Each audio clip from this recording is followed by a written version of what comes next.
पता नहीं संत किस रमज में थे, अपनी सारी संगत से कहने लगे भाई एक एक चीज छोड़ करके जाओ, कोई भी बुराई छोड़ो। उस संगत के अंदर एक बढ़िया भी था। अब किसी ने कहा महाराज जी बीड़ी छोड़ दी, आज के बाद नहीं पिएंगे। किसी ने कहा जी दारू का नहीं हाथ लगाएंगे, दारू छोड़ दी। किसी ने कुछ छोड़ा, किसी ने कुछ छोड़ा जी क्रोध नहीं करूंगा। किसी ने कहा जी मैं सेवक बनूंगा। किसी ने कुछ छोड़ा, किसी ने कुछ छोड़ा। वो सेठ रह गया। अब वो सेठ विचार करता रहा भाई क्या छोड़ा जाए। और आजकल की तो हालात ये है, अगर संत छुटावे भी तो उठ करके नहीं कहेंगे महाराज जी छोड़ दिया। बोला भाई क्या छोड़ा? बोला तेरी संगत में आना छोड़ दिया। संगत में कोई आवाज बात है क्यों छोड़। खैर वो सेठ था, बुद्धि थोड़ी तीव्र होती है, बढ़िए की नीचे गर्दन करे बैठा रहा। महापुरुष ने उठा दी, सेठ जी आप भी उठो, छोड़ करके जाओ। सच्ची आत्मा से छोड़ना, संत के सामने जो छोड़ते हो, रुकना इस बात के ऊपर। मानिया उठ के कहने लगा सदगुरु छोड़ दिया। बोला क्या? बोला जी काकर छोड़ दी। काकर को खाने की चीज है, छुट्टी छुटाई दी तो। फिर भी महापुरुष ने उसको देखते हुए उसकी विचारधारा को कहने लगे सेठ कोई बात नहीं तथास्तु, लेकिन वचन की पालना करना। कहने लगा सदगुरु वचन की पालना करना।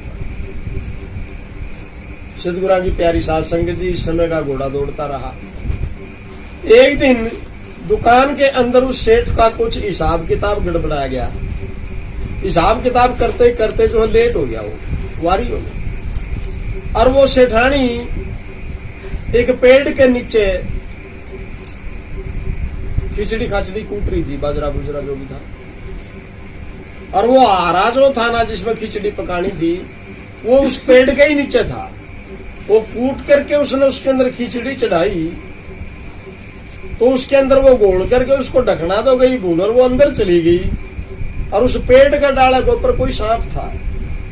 वो सांप उसका उस खिचड़ी में आ पड़ा, जल लागी बेचारा, गांध लागी आ पड़ा में, और वो उसके में पकी गया, बेचारा गड़ गया में। उतार करके वो पदार्थ वो खिचड़ी सेठानी ले आई। 2 बच्चे थे उस सेठ के पास। अब सेठ का वो हिसाब किताब नहीं मेल खा रहा था, काफी लेट हो गया। तो वो सेठानी बच्चों को कहने लगी बेटा तुम तो खा लो, मैं तुम्हारे पापा तो आज लेट हो गए, आए नहीं अभी तक। वो बच्चे जिद कर गए, कहने लगे हम तो पापा का ही साथ खावांगे। बोला भाई फिर वेट इंतजार करो। बच्चे थे वो थोड़ी बहुत देर तो जाके बेचारे सो गए भूखे ही, और सेठानी इंतजार करती रही। काफी देर के बाद वो सेठ आए।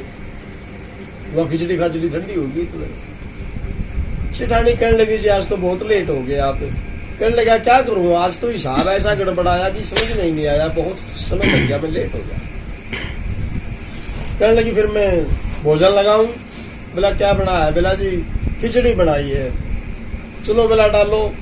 सेठानी कहने लगी डालू के बोला या तो समय काकर वर्गी होगी, यानी ठंडी होगी, या तो काकर वर्गी होगी। अब वो वचन याद आया उस सेठ का, कहने लगा है काकर वर्गी होगी। बोला और? बोला बस खाली रहे, क्योंकि वचन दिया हुआ था कि जी काकर छोड़। बोला बस खाई गई, सेठानी रहेगी। अब वो सेठानी कहने लगी जी आप नहीं खाते तो फिर मैं भी क्या खाऊंगी, वो भी दोनों निवेश होगी। अब बताते हैं ये खिचड़ी बासी अच्छी लगती है, टेस्ट इसका अच्छा होता है। सवेरे वो सेठानी कहने लगी जी खिचड़ी गरम करके न जो डाल दूं दूध में। कहने लगे हाँ डालो।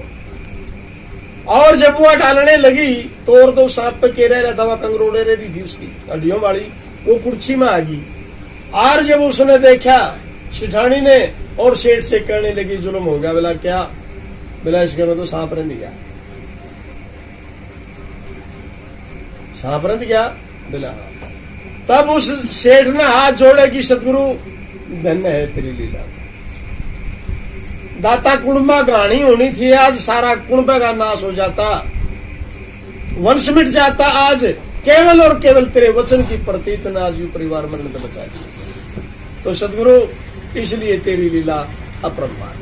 कहने का भावार्थ प्रेमियों, उस संत के वचन के ऊपर डटा, उस वचन को अपने हृदय से स्वीकार किया, तो यानी ये लाभ हुआ, नहीं तो पता नहीं क्या हो जाता। तो सत्संग हमें तभी फल देता है जब हम उसको अपने अंदर धारण करते हैं, उसको अमल में जीव जाते हैं।